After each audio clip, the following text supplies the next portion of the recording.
should we jump into the spa? That's a lovely. Should we jump into the spa? That's for later.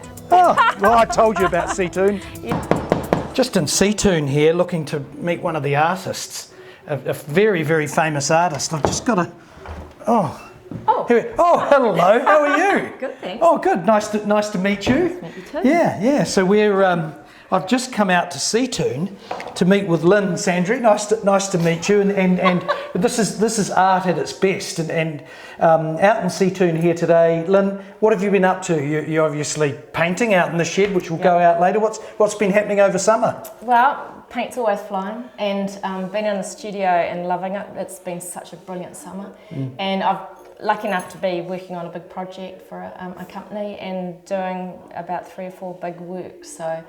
Yeah, it's never been a dull moment, but in between that, trying to swim, get back, not want to sit outside too long because it's just, I want to stay there, and but back in the studio, and I'm in my happy place. It's great. Happy place. Yeah. And so, if you were to give some advice, I suppose I'm going to jump straight into it for a 20-year-old you. Yeah. Now, knowing what you know now and the people, because you're very famous, and you have a lot of people, world famous in Seatoun. A lot of people would aspire to, I suppose, be like you. And if you were to give yourself some advice as a 20-year-old you, what would that be? Good question, and sometimes when you're painting, you do get a chance to kind of think about that kind of stuff. And now I've been painting 25 years full time, and I suppose what you live with is always, am I good enough? Is it going to be acceptable in the market? Am I just painting just for the sake of it, or that's a constant? Is this good enough all the time? And I suppose what I'd say to myself at 20 is, it's fine, and you're going to be okay. And just go with it, and just paint like you mean to, and what you think of, and paint who you are, and just work with people and be open to evolving. That's what because I'm that's what I'd say. Oh, that's quite nice. So back yourself. You back yourself, and don't let that get into your head, and just do what you want to do and give it a go. Yeah, just show up. Say yes, get on with it, and have confidence in yourself. Back yourself just because you are always.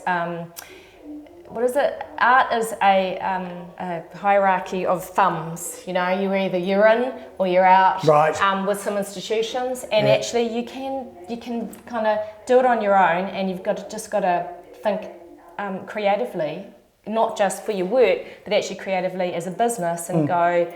All right, back yourself and get out there. Do you know Chris Parkin? I do. He is a fantastic guy. He likes his art, doesn't he? He sure does. Has he bought any of yours? Yeah, he's got a number in his collection, which I'm very grateful for. Oh, good. And it's fantastic. It's been nice actually working with him over the years. And What's this art about? Well, this is called the blank canvas, and your mind as it first begins into a piece of work. This actually, it's trials and tribulations of an artist.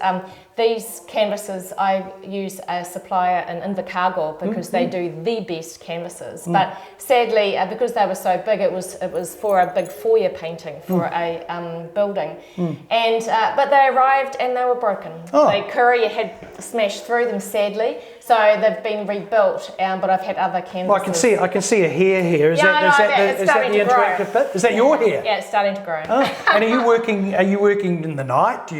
Are you an artist of the night? Because we know that Seatoun's a bit like that. Dodgy. And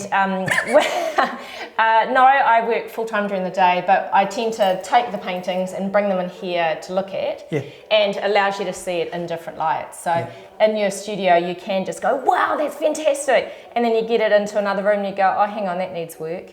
And my husband Graham, he is one of my greatest critics, and he'll come in and go, wow, what's with that bit? And you're so close to working with all this paint and work and images that sometimes you can get a little too close to it. So this room is perfect for. I do a lot of commission work, so my clients come in and see as well.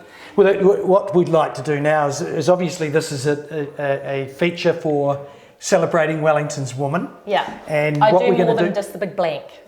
Yeah, well, do you mind if we go through and get a coffee? Yeah. And then jump into your studio to see the magic? Yeah, absolutely. Awesome, Come on let's up. go. Yeah. Thank you. So would you like a coffee?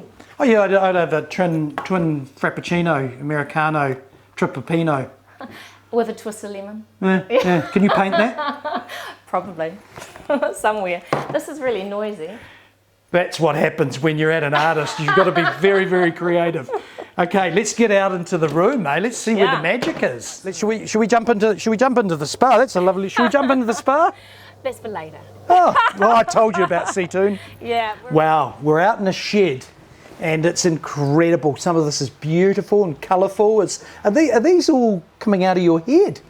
Well, actually, a lot of these are just from looking outside, and I'm a bit of a land obsessive. My dad's a builder, and he always said, whatever you do, get yourself a piece of land on and a mortgage. He didn't kind of tell me it was going to be so eye-watering big, but you do what you do. And he just sort of said, once you've got yourself a piece of land, you've been really, you're really lucky and you're blessed. So all of this kind of series, it's a open-ended series, and it is actually just about taking that piece of land, cutting it out, putting on the wall and just going, that's mine. What advice would you give to a woman that's looking to get ahead and get to your level?